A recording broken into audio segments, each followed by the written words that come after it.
भगवान आपकी आज्ञा, गुरु गुरुनिधि महाराज साहब आपकी आज्ञा, अंतगढ़ सूत्र फेरने की आज्ञा मांगते हैं। चाहते हैं।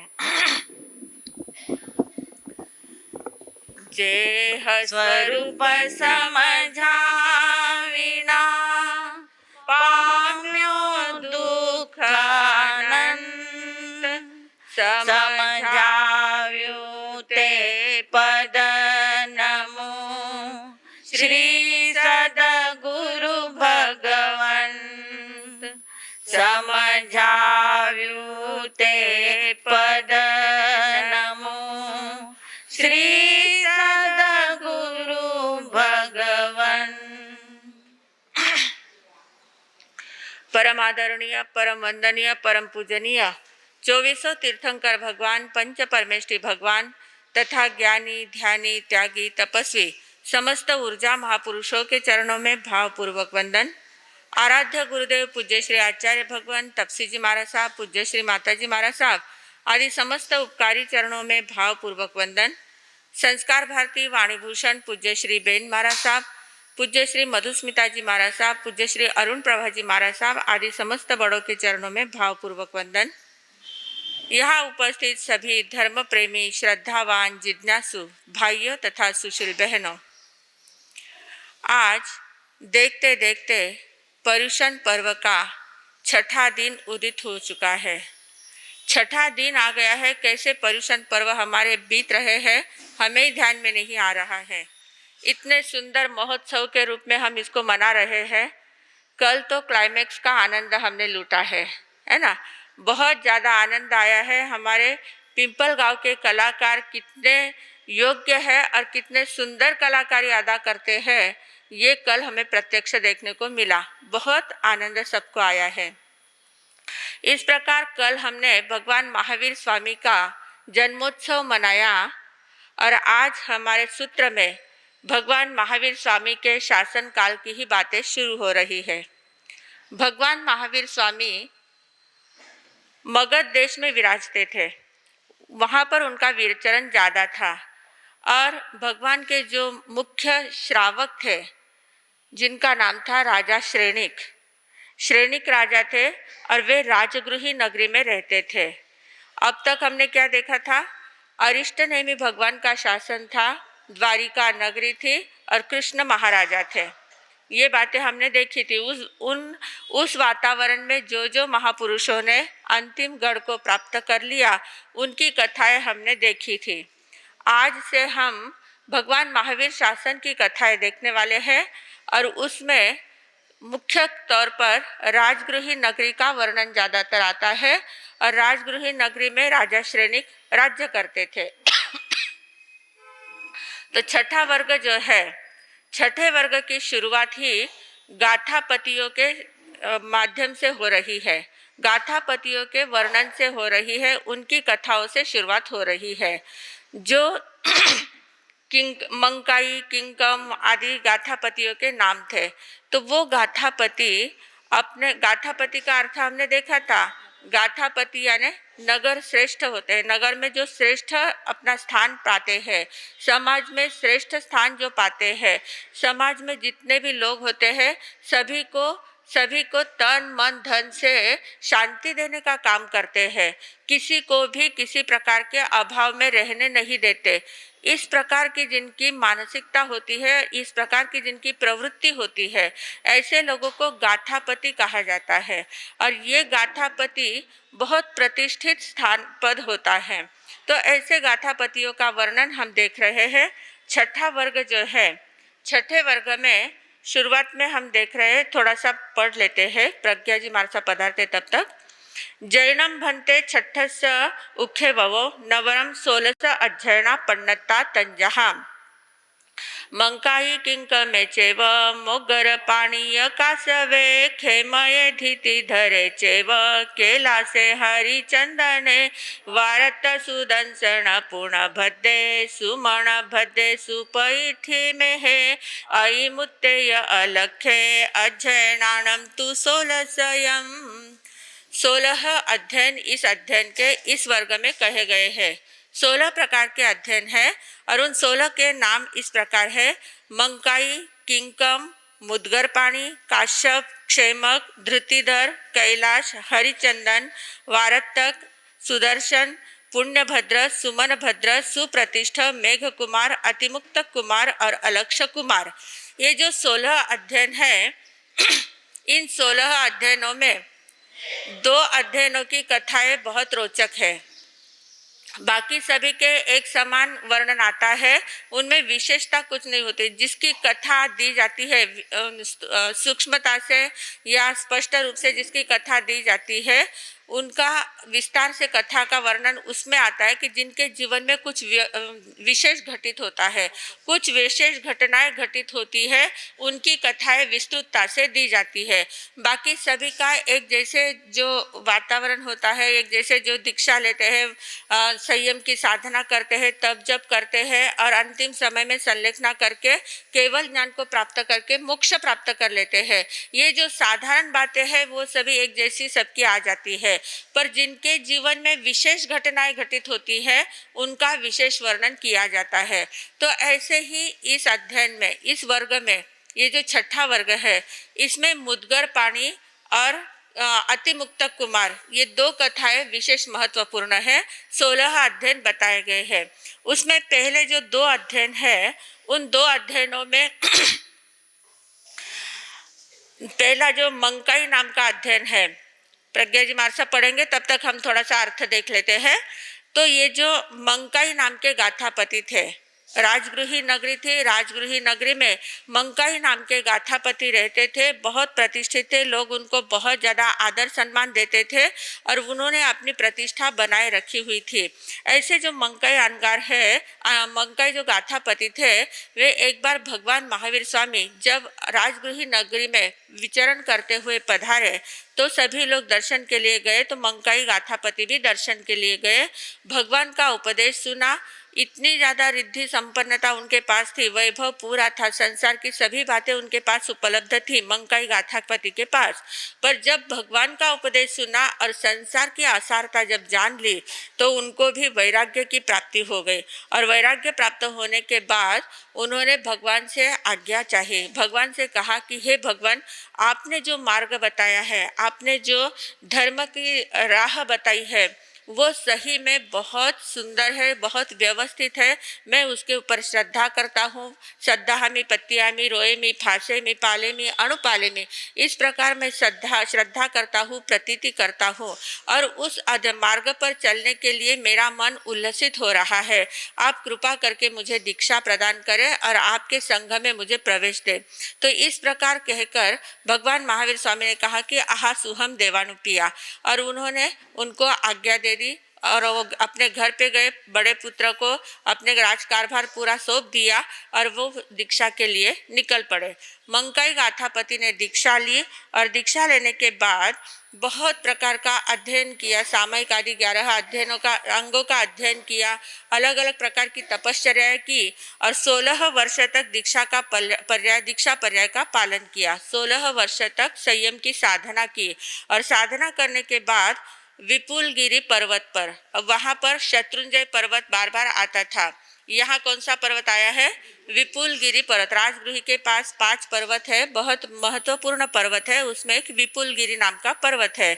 तो उस पर्वत पर ये अंतिम समय जैसे जाना कि अब हमारे अंतिम समय आ गया है, ऐसा जानकर मंकाई गाथापति विपुलगिरी पर्वत पर गए। वहाँ पर उन्होंने संथारा संलेखना लिया और 1 महीने तक उनका संथारा चला और 1 महीने के अंतिम समय में उनको कैवल्य की प्राप्ति हुई और कैवल्य की प्राप्ति होने के बाद तुरंत वो सिद्ध बुद्ध और मुक्त हो गए। तो बोले मोक्षगामी मंकाई गाथापति की। जैसे मंकाई गाथापति का वर्णन है वैसे ही किंकम नाम के दूसरे गाथापति है। किंकम गाथापति का भी वही वर्णन है। उन्होंने भी भगवान का उपदेश सुना, भगवान का उपदेश सुनकर उन्होंने भी दीक्षा ग्रहण की, साधना की, और साधना करके उन्होंने भी विपुलगिरी पर्वत पर 16 वर्ष की दीक्षा का पर्याय पालन किया, और अंतिम समय में विपुलगिरी पर्वत पर जाकर उन्होंने भी संधारा संलेखना लिया और अंतिम समय में कैवल्य को प्राप्त किया और सिद्ध बुद्ध मुक्त हो गए। बोले मोक्षगामी किंकम गाथाई पति की जय। अब तीसरा अध्ययन महत्वपूर्ण है, यहाँ थोड़ी कथा है बड़ी, तो पहले हम थोड़ा मूल पढ़ लेते हैं, बाद में उसका विश्लेषण देखेंगे। तच्चस्य उख्येवो एवं खलु जम्बू तेणं कालेणं तेणं समयणं राय गिहे नैरे गुणशिलये चेये श्रेणीय राया हाँ इरो मूळ वाचन अच्छा छठ्ठा वर्ग रो हाँ फक्त गाथा वाचली अच्छा जैनम म्हणते छठ्ठस्य उख्येवो छठ्ठा वर्ग देखे सभी जन नवरम 16 अध्ययना पण्णत्ता तंजहा मंकाई किंकमे चेव मोग्गर पाणीय कासवे खेमये धीती धरे चेव कैलासे हरिचंदने वारत्त सुदंसण पुण्यभद्दे सुमणभद्दे सुपैठे मेहे ऐमुत्तेय अलख्ये अध्ययनाणं तु सोलसयम जैनम म्हणते 16 अध्ययना पण्णत्ता पडमस्तणम अध्ययनस्य के अट्ठे पण्णत्ते एवं खलु जम्बू तेणं कालेणं तेणं समयणं राय गिहे नैरे गुणशिलये चैये सेणिये राया तत्थणं मंकाई नामं कहावई परिवसई अड्ढे जाव अपरिभुये तेणं कालेणं तेणं समेणं समणे भगव महावीरे आई गरे गुणशिलये जाव विहरई परिसा निगया तेणं से मंकाई कहावई इमिसे कहाय लद्दट्टे जहाँ पण्णत्तिये गंगदत्ते तहेव इमोवि जेठ्ठ पुत्तम कुडुंबे ठविता पुरीस सहस्स वाहिनीये सियाये निखंते जाव अणगारे जाये इरिया समिये जाव गुत्त बंभयारी तैणं से मंकाई अणगारे समणस्स भगो महावीरस्स तहारुवाणं थेराणं अंतिये सामाय्य माय्याई मेक्कारस्स अंगाईम अहिज्जय शेषम जहा खंदयस्स गुणरयणं वितवो कम्मम 16 वासाईं पर्याओ तहेव जाव विपुले सिद्धे मदोच्चस्स उख्येवो किंकमेवि चेव जाव विपुले सिद्धे। अब तीसरा अर्जुन माली तच्चस्य उख्येवो एवं खलु जम्बू तेणं कालेणं तेणं समयणं राय गिहे नैरे गुणशिलये चैये सेणिये राया चेल्लणा देवी तत्थणं राय गिहे नैरे अज्जुन्नये नाम मालागारे परिवसई अड्ढे जाव अपरिभुये तत्सणं अज्जुन्नयस्य बंधुवै नामं भारिया होता सुकुमाल पाणी पाया तत्सणं अज्जुन्नयस्य मालागारस्य राय गिहस्य नैरस्य भैया एत्थणं मह मेघे पुफ्फारामे होता कंढे जाव निकुरंब भुये दसद्धवण्ण कुसुम कुसुमिये पासाइये तत्थणं पुफ्फारामस अदुर सामंते तत्थणं अज्जुन्नयस्स मालागारस्स अज्जय पज्जय पी पज्जया गये अनेक कुल पुरीस परंपराये मोग्गर पाणीस जखस जखायणे होत्था पोराणे दिव्ये सच्चे जहा पुण्य भद्दे तत्थणं मोग्गर पाणीस पडिमा एकम महम पल सहस निफण्णम आयोमय मोग्गरम गहाय चिट्ठई तैणं से अज्जुनय मालागारे बालप्प भीम चेव मोग्गर पाणी जखस भत्ते यावी होत्था कल्ला कल्लीम पच्छी पीड गायीम गिण्णय गिण्णिता राय गिहाव नैराव पडिनिक्कमय पडिनिक्कमित्ता जेणेव पुफ्फारामे तेणेव उवागच्छै उवागच्छित्ता पुफ्फच्चयं करे करित्ता अग्गायीं वरायीं पुफ्फायीं गहाय जेणेव मोग्गर पाणीस जखाय यणे तेणेव उवागच्छै उवागच्छित्ता मोग्गर पाणीस जखस महरियं पुफ्फच्चयनं करे करित्ता जाणुपाय पडिये प्रणामं करे करित्ता तव पच्छा राय मग्गन्सि वित्तिम कप्पे माणे विहरै ले लो आगे। हाँ, अब ये जो तीसरा अध्ययन शुरू हो रहा है इसका नाम है मुद्गर पानी। मुद्गर पानी का अर्थ क्या होता है? जिसके पानी यानी हाथ, आप बोलते हैं ना पानी ग्रहण करना, पानी ग्रहण करना मतलब हाथ एक दूसरे को देना है, हाथ सौंपना है। पानी का अर्थ हाथ होता है। तो मुद्गर जिसके हाथ में है, मुद्गर यानी गदा, बहुत बड़ी गदा, गदा जिसके हाथ में है, ऐसा यक्ष, उस यक्ष के नाम से ये अध्ययन कहा गया है। पर यहाँ कथा अर्जुन माली की चलती है। कहते हैं राजगृही नगरी जो थी, उस राजगृही नगरी में अर्जुन राजा श्रेणिक तो रहते ही थे, बहुत सुंदर नगरी थी, और उस नगरी में अर्जुन नाम के माली रहते थे। अर्जुन नाम का माली अपने बहुत बड़ा बगीचा था उनका, और बगीचे में अलग अलग प्रकार के फूलों का बहुत सुंदर बगीचा था। तो उन फूलों को वो क्या करते थे, माली ही थे, तो फूलों को बहुत सुंदर सुंदर फूलों को वे उगाते थे, उत्पन्न करते थे। और जैसे जैसे फूल एकदम अच्छे से खिल जाते थे तो अपनी पत्नी के साथ वो जाते थे और सुंदर फूलों को लेते थे और बाजार में बेचते थे और उनका काम चलता था। ऐसी उनकी दिनचर्या थी। तो उनकी पत्नी का नाम बंधुमती था। बंधुमती नाम की उनकी पत्नी थी, बहुत सुंदर थी और वो पति के हर काम में साथ देने वाली थी। इतनी सुंदर उनकी पत्नी थी और दोनों का इतना आराम से जीवन चल रहा था। और वो जो उनका बगीचा था, बहुत बड़ा बगीचा था जहाँ विविध प्रकार के फूल आते थे। तो उस बगीचे में एक यक्षायतन था। यक्षायतन का अर्थ होता है मंदिर, यक्ष का मंदिर था। और यक्ष का मंदिर ऐसा था, वो यक्ष जो था उसका नाम ही मुद्गर पानी यक्ष था। इतनी बड़ी प्रतिमा थी यक्ष की और उसके हाथ में 1000 पल वाला मुद्गर यानी गदा रहती थी। 1000 पल यानी आज की भाषा में कहे तो 56 किलो की गदा थी उसके हाथ में। लोहे की गदा, इतनी मोटी गदा उसके हाथ में थी और वो गदा लेकर वो यक्ष की प्रतिमा वहाँ पर स्थापित की थी। और ये जो अर्जुन माली जो था, इसके दादा परदादा से वो प्रथा उनकी चली आ रही थी। परंपरा से वो यक्ष की पूजा करते थे। पहले बगीचे में जाते थे, फूलों को चुनते थे, यक्ष की पूजा करते थे और बाद में बाजार में फूलों को लेकर बेचते थे। तो इस प्रकार उनका दिनक्रम चल रहा था। अब उसी राजगृही नगरी में एक ललिता नाम की गोष्ठी थी।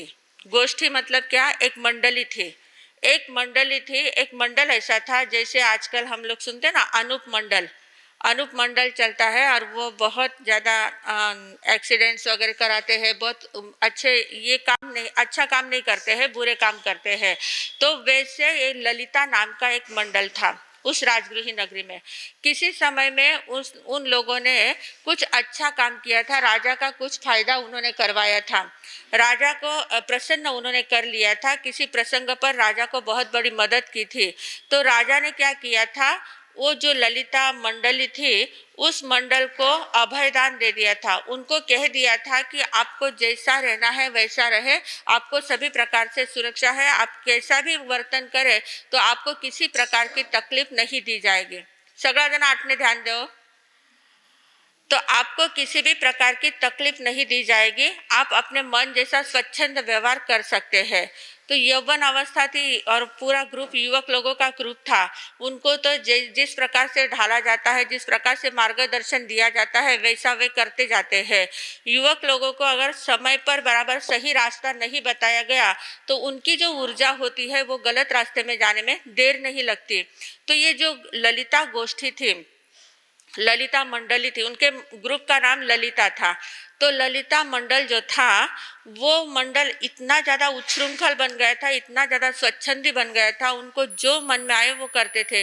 क्योंकि राजा से ही उनको अभयदान मिला हुआ था, राजा ही उनको किसी प्रकार से दंड दे नहीं सकते थे, तो फिर बाकी कौन क्या बोलेगा।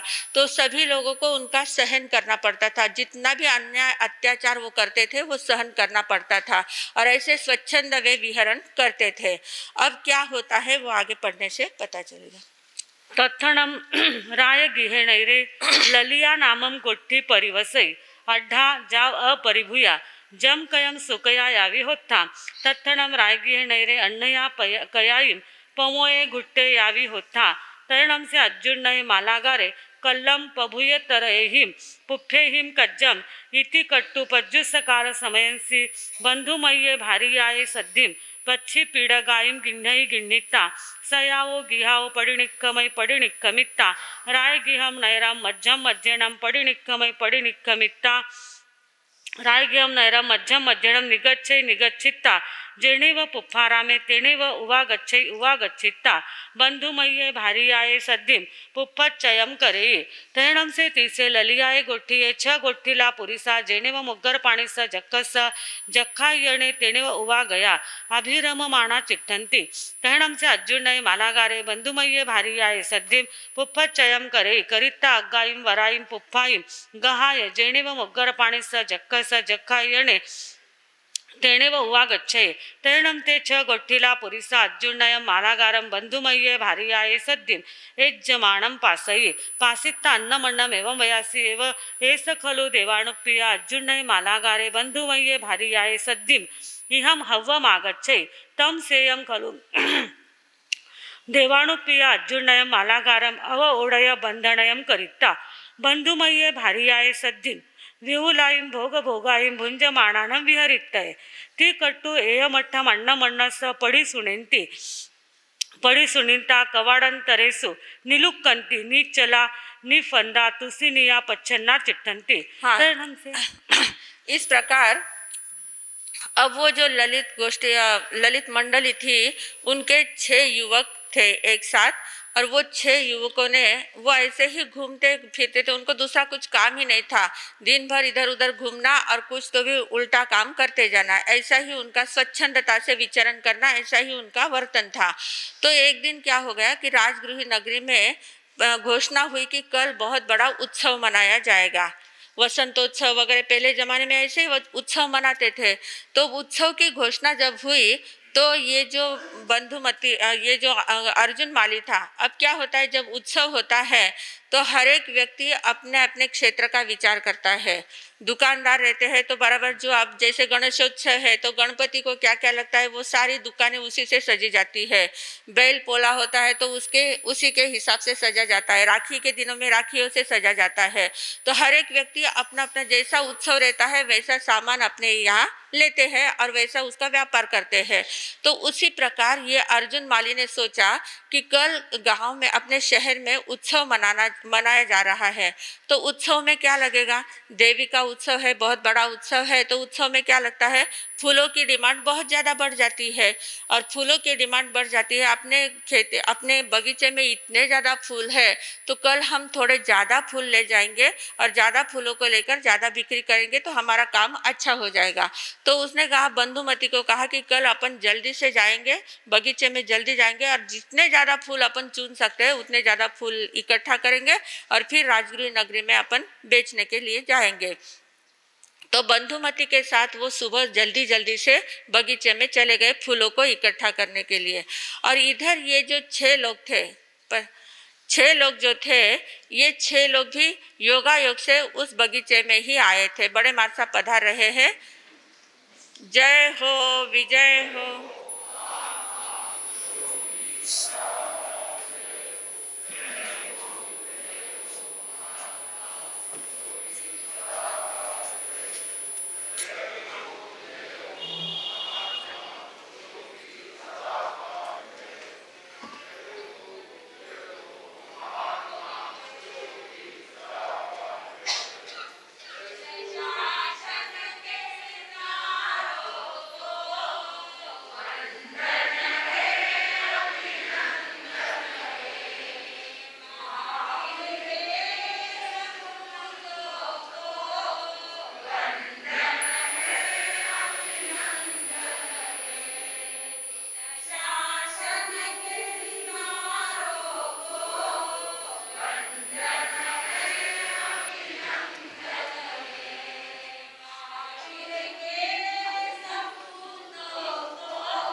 हाँ जी।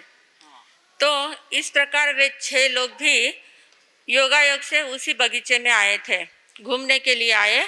और उन्होंने यक्ष का जो मंदिर था उस मंदिर में वे देख रहे थे, इधर उधर उस मंदिर की ओर प्रदक्षिणा कर रहे थे। तो उन्होंने देखा कि जो अर्जुन माली है वो इतने सारे फूल इकट्ठा कर रहा है और उसके साथ उसकी पत्नी है, बहुत सुंदर पत्नी है। तो क्यों ना हम ऐसा करें कि उस अर्जुन माली को यहाँ अंदर जब वे जैसे ही यक्षायतन में आएंगे, मंदिर में आएंगे, तब उनको उस अर्जुन माली को हम बांध देंगे और उसके पत्नी के साथ भोग भोगेंगे। तो इस प्रकार उन्होंने निश्चय कर लिया और वो दरवाजे के पीछे छिपकर बैठ गए। और इधर अर्जुन माली और बंधुमती ने बहुत सारे फूलों को इकट्ठा कर लिया था और उसमें से थोड़े अच्छे अच्छे फूल लेकर यक्ष के मंदिर में आए। मंदिर में आने के बाद उन्होंने यक्ष की पूजा की, भक्ति की और बहुत भक्ति भाव से फूलों को चढ़ाया। और जैसे ही वे नीचे झुके वंदना करने के लिए, तो ये 6 लोग उनके ऊपर एकदम झपट्टा मार के आए और उनको पकड़ लिया, अर्जुन माली को पकड़ लिया, उसको बांध के खंबे को बांध दिया और वो जो बंधुमती थी उसके साथ वो अत्याचार करने लग गए। अब ये अर्जुन माली जो है वो देख रहा है उसके सामने उसके पत्नी के साथ अत्याचार हो रहा है। उसको इतना ज़्यादा गुस्सा आ गया, उसने कहा, उसके मन में विचार आया कि मैं मेरे पुरखों से इस मंदिर की पूजा करता आ रहा हूँ, इतनी बड़ी ये प्रतिमा है, इतने मुद्गर पानी यक्ष है ये, और हमारे पीढ़ियों से इसकी पूजा की जाती है, तो क्या इसमें इतनी भी ताकत नहीं है कि जो मेरी पत्नी के ऊपर अत्याचार हो रहा है उसको ये मिटा सके, उसको कुछ सबक सिखा सके? ऐसे इसके पास कुछ भी ताकत नहीं है क्या? ये सिर्फ काष्ठ की प्रतिमा है, कुछ भी नहीं है क्या इसमें? धिक्कार है ऐसी मूर्ति को। इस प्रकार से वो यक्ष को धिक्कार देने लग गए। अब जैसे ही यक्ष को धिक्कार देने लगे तो देवी देवता होते हैं, ये यक्ष राक्षस वगैरह जो होते हैं, ये व्यंतर जाति के देवता होते हैं, तो ये इनकी जहाँ पूजा भक्ति होती है वहाँ पर वे उपस्थित हो सकते हैं। तो उनके पास वैक्रिय शरीर भी होता है और अवधि ज्ञान भी उनके पास होता है। तो उसके एकदम ध्यान में आया, यक्ष के ध्यान में आ गया कि अरे मैंने अगर अभी कुछ नहीं किया तो इसकी श्रद्धा पूरी उठ जाएगी और मेरी पूजा भक्ति ये कभी नहीं कर पाएगा। तो यक्ष ने क्या किया, अपना वैक्रिय रूप धारण किया और वैक्रिय रूप धारण करके अर्जुन माली के शरीर में प्रवेश कर लिया। और शरीर में प्रवेश कर लिया, हाथ में वो इतनी बड़ी मुद्गर गदा जो थी, 56 किलो की गदा थी, वो गदा ली और फटाफट सबको मारने लग गया। उस एक एक गदा का एक एक प्रहार करता गया, सभी लोग वहीं पर ढेर हो गए। अब वो यक्ष की प्रतिमा, यक्ष अवतरित हुआ था अर्जुन माली के शरीर में। तो जैसे ही यक्ष का अवतरण हुआ था तो उसकी विवेक बुद्धि पूरी तरह से शम गई थी, उसको ध्यान में नहीं आ रहा था क्या करना है, सिर्फ सामने वाले जो लोग हैं उनको मारना, इतना ही उनके ध्यान में आ गया। तो उसने क्या किया, 6 लोग और एक स्त्री, इनकी हत्या की। अब वो यक्ष वैसे ही करता रहा। यक्ष का अवतरण उस अर्जुन माली के शरीर में रहा ही। और वो क्या करता था, 6 पुरुष और एक स्त्री को मारना, 6 पुरुष और एक स्त्री को मारना, रोज का उसने ऐसा नियम बना लिया। और इतना अत्याचार अनाचार चारों ओर फैल गया, यक्ष का पूरा माहौल था, तो इसलिए सब लोग बहुत ज़्यादा डर गए थे।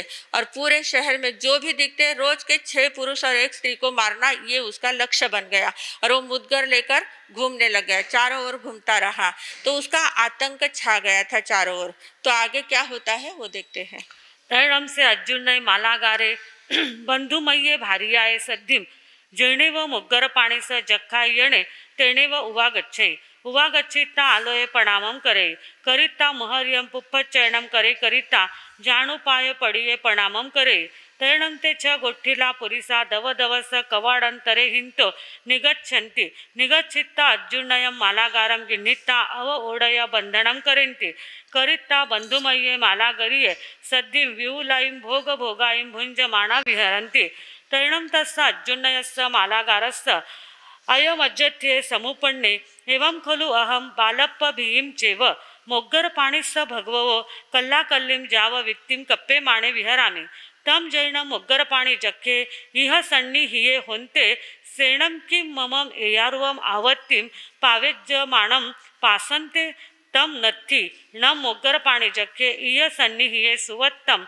तम एस कट्ठे तैणं से मोग्गरपाणि जख्खे अर्जुनयस्य मालागारस्य अयमेयार्वम अज्जत्थियं जाव वियाणित्ता अर्जुनयस्य मालागारस्य शरीरयम् अणुपविसै अणुपविसिता तडतडस्य बंधाईं छिंदई तं फलसहस्र निफन्नम अयोमयम मोग्गरम गिण्हई गिण्हिता ते इत्थि सत्तमे छय पुरिसे घायई तैणम से अर्जुन मालागारे मोग्गर पाणिना जक्षेणम अणा इट्ठे समाणे राय गिहस्स नगरस्थ परिपेरंतेणम कल्लाकलिम इत्थि सत्तमे छ पुरिसे घाय माणे विहरे तैणम रायगिये नैरे सिंगाडग जाव महापयसु बहुजनो अन्न मन्नसे एव माइखै एवं खलु देवाणुप्पिया अर्जुन नये मालागारे मोग्गर पाणिना जक्षेणम अणा इट्ठे समाणे राय गिहे बहिया इत्थि सत्तमे छ पुरिसे घाय माणे विहरे तैणम से सेणिय राया इमिसे कहाय लद्दट्ठे समाणे कोडुंबिय पुरिसे सद्दावेई सद्दावित्ता एवं वयासी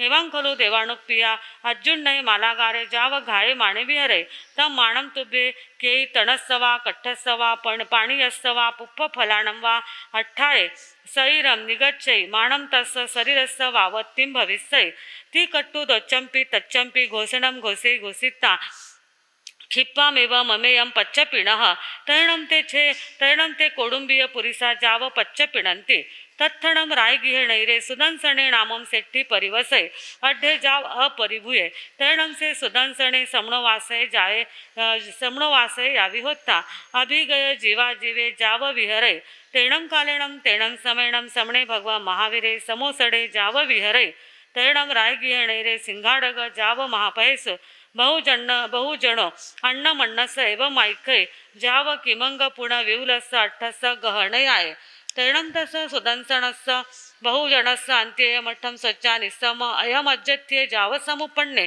एवं खलु समणे भगवा महावीरे जाव विहरे तम गच्छामिणं समणं भगवा महावीरं वन्दामि नमन्सामि एवं संपेयिता जेनेवा अम्मा पियरो तेनेवा गच्छे उवा गच्छिता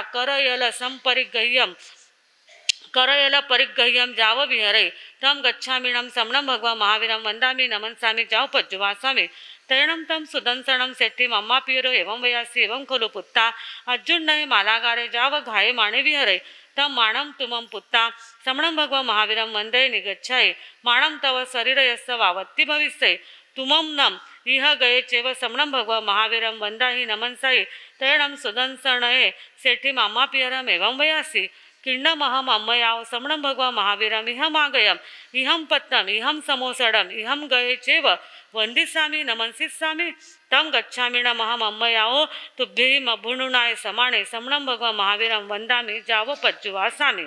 हाँ जी, तो अब हुआ ये कि चारों ओर अर्जुन माली का आतंक छाया हुआ था। सभी लोगों को ऐसा भय लगने लग गया था क्योंकि उस ओर गुणशिलक नाम का जो उद्यान था, उस उद्यान के पास में ही अर्जुन माली का जो यक्षायतन था और बगीचा था, तो उस बगीचे के पास कोई भी जाता तो अर्जुन माली 6 लोग और एक स्त्री की हत्या कर देता था। कोई भी हो, उसको कोई ऐसा नहीं था कि यह अमुक व्यक्ति अच्छा है बुरा है, कोई नहीं। जो भी सामने 6 व्यक्ति दिखे उनकी हत्या करना और एक स्त्री की हत्या करना, ये उसका नियम ही बन गया था। तो पूरे राजगृह नगरी में ऐसी घबराहट छा गई थी, आतंक छा गया था। कोई भी उस ओर जाने के लिए तैयार नहीं होता था जल्दी। और राजा को जब पता चला कि इस प्रकार का आतंक छा गया है और अर्जुन माली जो है वो मुद्गर पानी यक्ष के वशीभूत होकर इस प्रकार का कार्य कर रहा है, तो राजा ने भी घोषणा कर दी थी कि उस ओर कोई भी गांव का व्यक्ति कोई भी उस ओर जाए नहीं। अगर गया तो फिर वो अपने प्राणों का अंत कर देगा, वो वापस लौट नहीं पाएगा। तो इसलिए वहां जाने के लिए सबको बंदी कर दी थी। अब उस राजगृह नगरी में ही सुदर्शन नाम के सेठ जी रहते थे, श्रमणोपासक रहते थे, जो भगवान महावीर स्वामी के अनन्य उपासक थे। और उन्होंने 9 तत्व आदि सभी जीवादि पदार्थ सभी को जानने वाले एकदम ज्ञानी ऐसे श्रावक थे।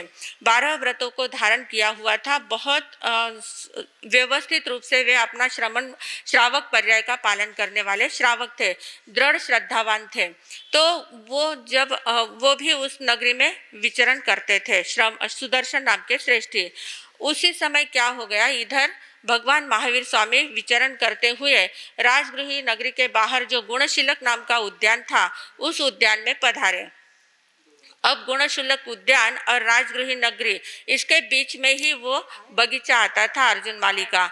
तो अब गुणशीलक उद्यान में भगवान पधारे हैं बातमी तो राजगृह नगरी में पहुंच गई थी, पर किसी की हिम्मत नहीं हो रही थी कि भगवान के दर्शन के लिए जाए, क्योंकि भगवान के दर्शन के लिए जाना तो बीच में कौन लगता था? अर्जुन माली था। वो तो हमको वहां तक पहुंचने ही नहीं देगा, हमारा बीच में ही खात्मा कर देगा। तो फिर अब क्या करना? लोग वहीं से भक्ति भाव पूर्वक वंदन कर लेते थे, कहते थे कि भगवान आप सर्वज्ञ हो, सर्वदर्शी हो, आपको पता है हमारी हालत क्या है, हम वहां तक नहीं पहुंच पाते हैं। इस प्रकार भावना से वंदन नमस्कार करते थे। पर जो सुदर्शन सेठ थे, सुदर्शन सेठ ने अपने माता पिता से कहा कि हे माता पिता, मुझे भगवान के दर्शन के लिए जाना है। तो माता पिता ने कहा कि तुम्हें पता नहीं है क्या, कितना बड़ा आतंक है बीच में, कितना बड़ा डेंजर रास्ता है वो, वहाँ पर वो अर्जुन माली किसी को भी आगे जाने नहीं देता है, वहाँ जाने के बाद अपने प्राणों को छोड़ना ही पड़ता है। इस प्रकार आप नहीं जा सकते वहाँ, आप जाने के बाद वापस लौट नहीं पाओगे। तो उसने कहा यहीं से तुम भावपूर्वक वंदन भगवान को कर लेना, सभी लोग ऐसे ही करते हैं। तो सुदर्शन सेठ ने कहा कि मेरे भगवान, जिनकी मैं वर्षों से पूजा भक्ति करता आ रहा हूँ, जिनके पास से मैंने 12 व्रतों का अंगीकार किया, 12 व्रतों को स्वीकार किया है, श्रावक धर्म को स्वीकार किया है, ऐसे मेरे आराध्य गुरुदेव यहाँ पधारे हैं और मैं यहाँ बैठ के उनके नमस्कार करूँ, ऐसा हो ही नहीं सकता। जिसकी बहुत आंतरिक श्रद्धा होती है ना, वो अपने गुरु के सामने गए बिना रह ही नहीं सकता। उनको पता है कि गुरु पधारे हैं, तो फिर किसी भी हालत में बाकी सभी काम 2 नंबर पर है, पहले गुरु के दर्शन है। तो वो सुदर्शन सेठ बोले कि मुझे किसी भी हालत में उनके दर्शन के लिए तो जाना ही है, भले ही कितना भी संकट आए, कुछ भी परीक्षा आए, कुछ भी हो जाए, पर मैं दर्शन किए बिना नहीं रह सकता, मुझे तो जाना ही है, जो होगा सो देखा जाएगा। अब उनकी इतनी उत्कृष्ट इच्छा थी, माता पिता को लगा कि क्या करें, इसकी मौत इसको बुला रही होगी तो हम भी क्या कर सकते हैं। तो उन्होंने भी उनको आज्ञा दे दी और वो निकल पड़े। श्रमणोपासक का पूरा उन्होंने वेश अपना धारण कर लिया, जो श्रावक का ड्रेस था वो ड्रेस पहन लिया और एकदम पैदल वो जाने लग गए। जा रहे थे, जाते जाते बीच में क्या आ गया, उसका बगीचा आया अर्जुन माली का। जैसे ही बगीचा आया और यक्षायतन आया, यक्षायतन के पास से वो जब जा रहे थे तो अर्जुन माली ने दूर से ही देखा कि अरे कोई तो भी व्यक्ति आ रहा है, मेरे बगीचे के पास कोई व्यक्ति आ रहा है। वो जल्दी से दौड़ा आया, अपने हाथ में वो मुदगर संभाल ली, उसने गदा संभाल ली और वो दौड़ता हुआ वहां पर आ रहा था सामने से। अब सुदर्शन सेठ ने देखा कि सामने से मेरी मौत आ रही है, वो तो मृत्यु ही देने वाला है ना, इतनी बड़ी गदा लेके आ रहा है, तो मौत सामने आ रही है। तो ये तो इतने से भी घबराए नहीं, भगवान के भक्त थे, भगवान महावीर स्वामी के भक्त थे, अनन्य भक्त थे। तो उन्होंने सोचा कि मैं भगवान के दर्शन के लिए जाना चाह रहा हूँ, मेरे मन में भावना क्या है, भगवान के दर्शन करना है, पर सामने अगर मौत आ रही है तो मैं यहीं पर सभी प्रकार के व्रत प्रत्याख्यान कर लेता हूँ। भगवान ने मुझे बताया है कि जब अपनी मौत सामने दिखती है तो हमें तुरंत क्या करना चाहिए, त्याग प्रत्याख्यान कर लेना चाहिए, संथारा कर लेना चाहिए। सागारी संथारा भी 2 प्रकार का होता है, एक सागारी संथारा होता है, एक अनशन जावत जीव का संथारा होता है।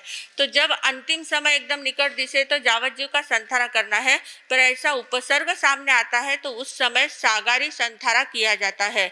सागारी संथारा का अर्थ क्या होता है, आगार सहित संथारा किया जाता है। मतलब ये जो प्रसंग है, इस प्रसंग में अगर मेरी मौत हो जाती है तो मुझे यावत जीव के पचकान है, और अगर मैं इसमें बच जाता हूँ तो मैं अपने पचकान पार सकता हूँ और अपना जीवन वापस व्यतीत कर सकता हूँ। इस प्रकार की भावना से सागारी संथारा लिया जाता है। तो सुदर्शन सेठ ने तुरंत वहाँ की भूमि देखकर वहाँ शांति से बैठ गए, ध्यान में बैठ गए, और ध्यान में बैठकर अपने जो 12 व्रत उन्होंने स्वीकार किए थे, उन 12 व्रतों को 12 महाव्रतों में स्वीकार कर लिया कि मैं 12 महाव्रतों को स्वीकार कर लेता हूँ, श्रावक व्रत छोड़कर साधु धर्म को स्वीकार करता हूँ, और जावत जीव तक अगर मैं इसमें से नहीं बचा तो मैं जावत जीव तक चारों आहार, सभी प्रकार 18 पापस्थान सभी के आलोचना करके सभी के पचखान कर लेता हूँ।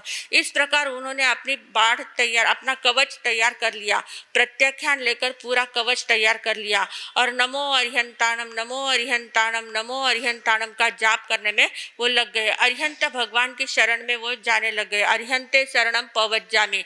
इस प्रकार की भावना से चारों ओर अपना एक वलय तैयार उन्होंने कर लिया। और जब तक वो अर्जुन माली वहाँ तक पहुँचा है।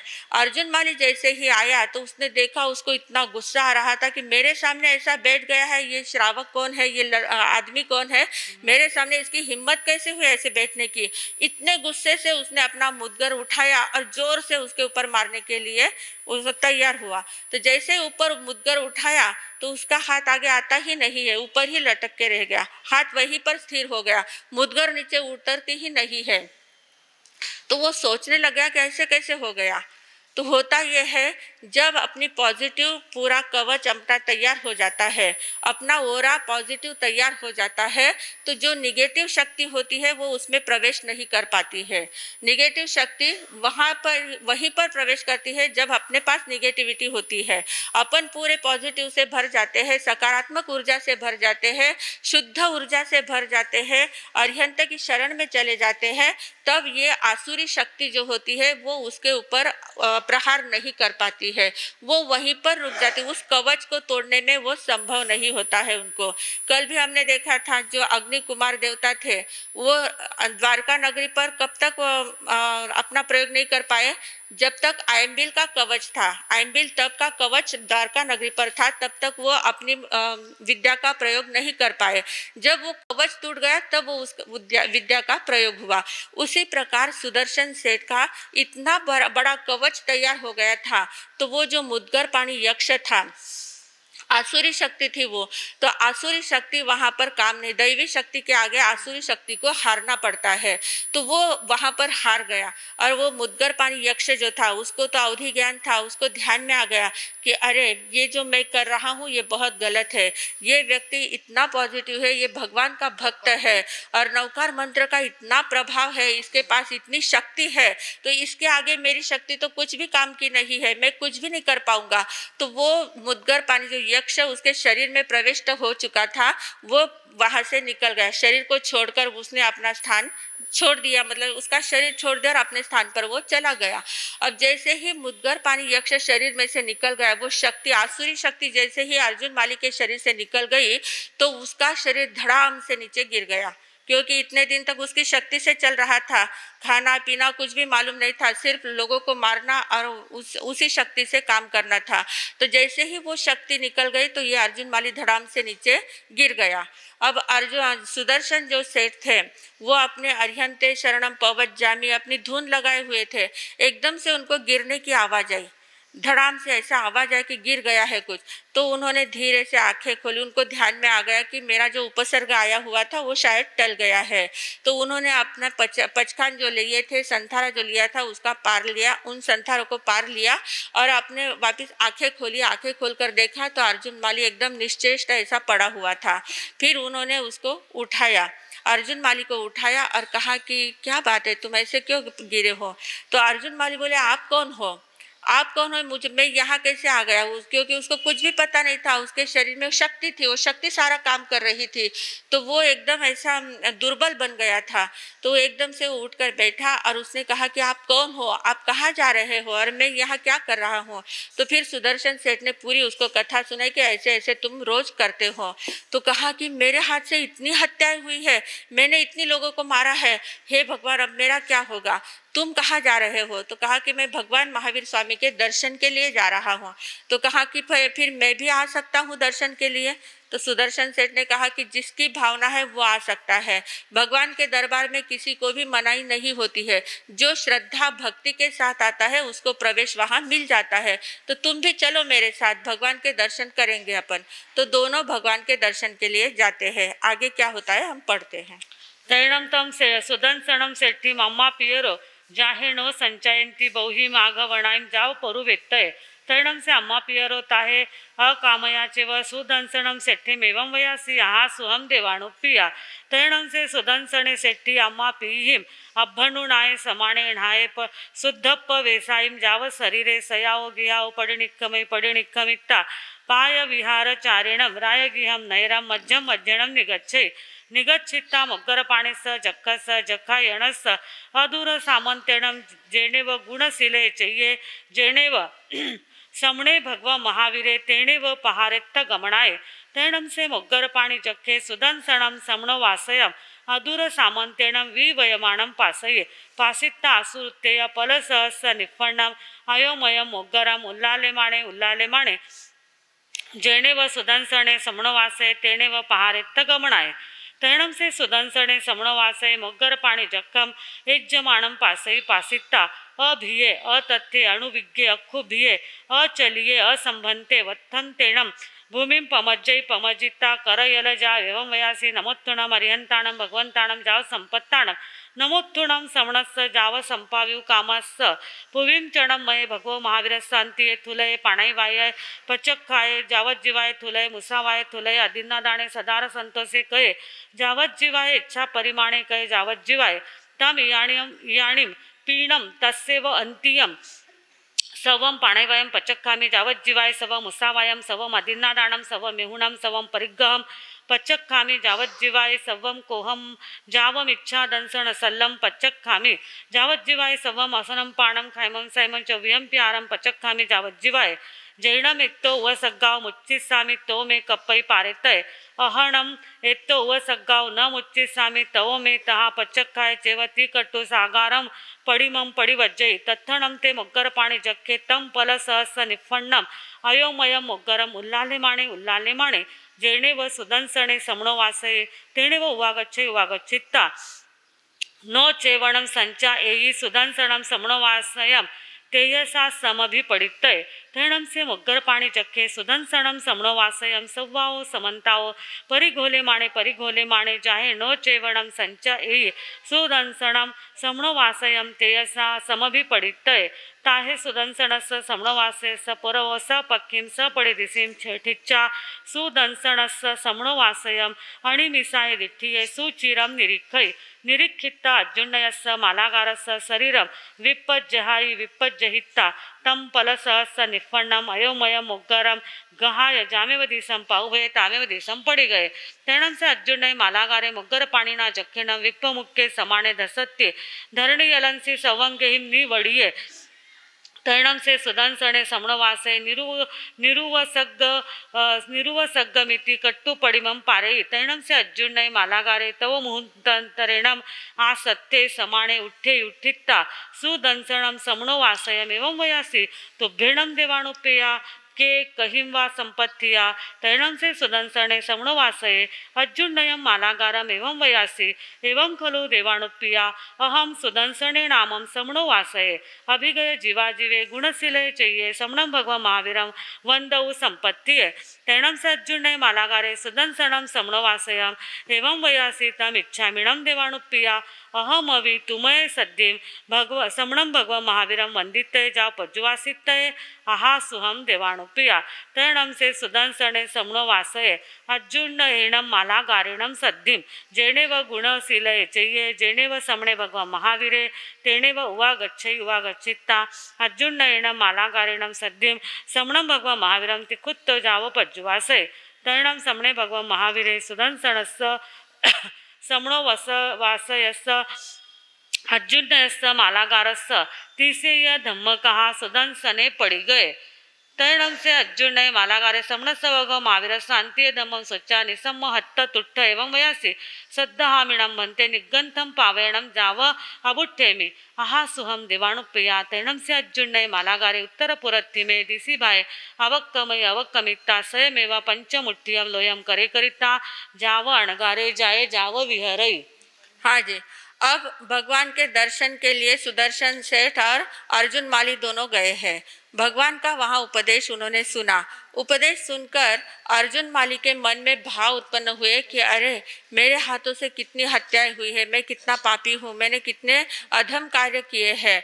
और भगवान का उपदेश बताता है कि संसार इतना आसार है, तो फिर मैं इस संसार में रहकर क्या करूँ, मैं भी दीक्षा ग्रहण कर लूँ तो अपने आत्मा का उद्धार मेरा हो सकता है। तो उन्होंने जैसे ही परिषदा पूर्ण हुई, श्रमणोपासक जो सुदर्शन श्रेष्ठी वगैरह थे वो तो अपने स्थान पर चले गए, पर अर्जुन माली अपने चिंतन में वहीं पर बैठे रहे और बाद में वो खड़े होकर भगवान से प्रार्थना करते हैं कि भगवान कृपा करके आप मुझे दीक्षा प्रदान करिए, मुझे आपके धर्म के ऊपर श्रद्धा हो गई है, प्रतीति हो गई है, मुझे आप दीक्षा प्रदान कीजिए। भगवान ने कहा आहा सुहम देवानुपिया। तो उन्होंने तुरंत, अब किसी को पूछने का था ही नहीं, पत्नी थी वो भी चली गई थी, कोई था ही नहीं परिवार में, तो वहीं पर जाके एक पूर्व उत्तर दिशा के बीच में जाकर वहां पर उन्होंने अपने हाथ से ही पंचमुष्टि लोच कर ली और भगवान से दीक्षा का पाठ पढ़ लिया और अपनी साधना में वो लग गए। साधना में लगे तो उन्होंने क्या किया कि भगवान से कहा जैसे ही दीक्षा ली तो भगवान से उन्होंने प्रार्थना की कि मैं बेले बेले का तप करूंगा, 2 उपवास और 1 पारणा करूंगा, ऐसे अपनी साधना आगे बढ़ाऊंगा।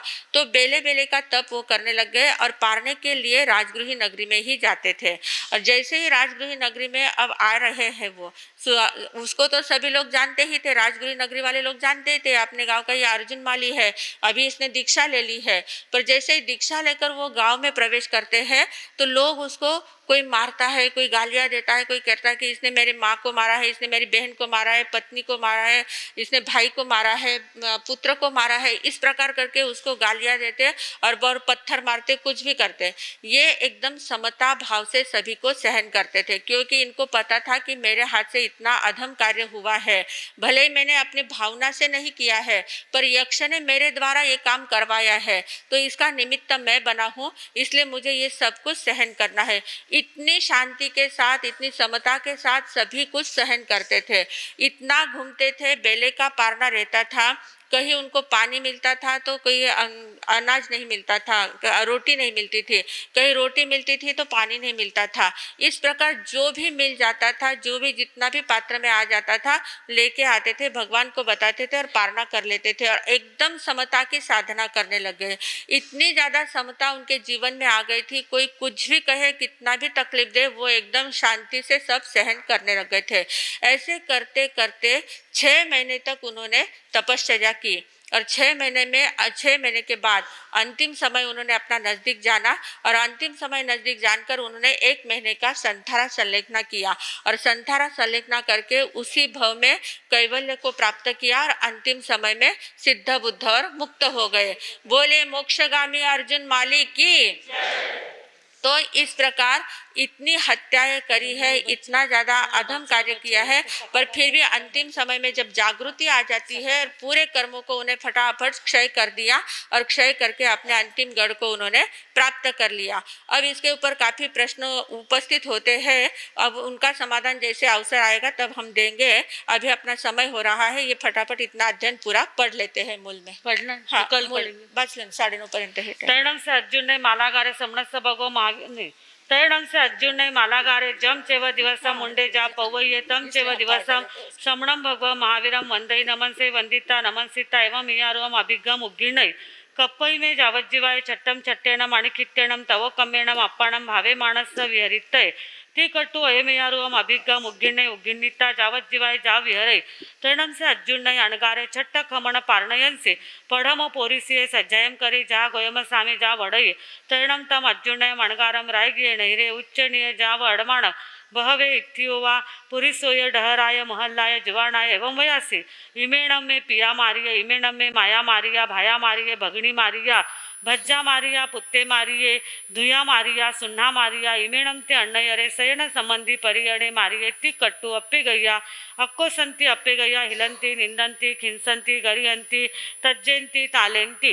तैणम से अर्जुन ने अणगारे तेहिम बहुहिम इत्थिहिमिय पुरिसेय्य डहरेय्य महलेहिमिय जुवाणहिमिय आवोसेज्य माणे जाव तालेज्य माणे तेसी मणसावी अपौस समाणे सम्मम सहई सम्मम खमई सम्मम तिथिक्खई सम्मम अहियासे सम्मम सहमाणे खममाणे तिथिक्खमाणे अहियासमाणे राय गिहिणैरे उच्चनीय मज्जिम कुलाय मणमाणे जय भत्तम लभई तो पाणम न लभई जय पाणम लभई तो भत्तम न लभई।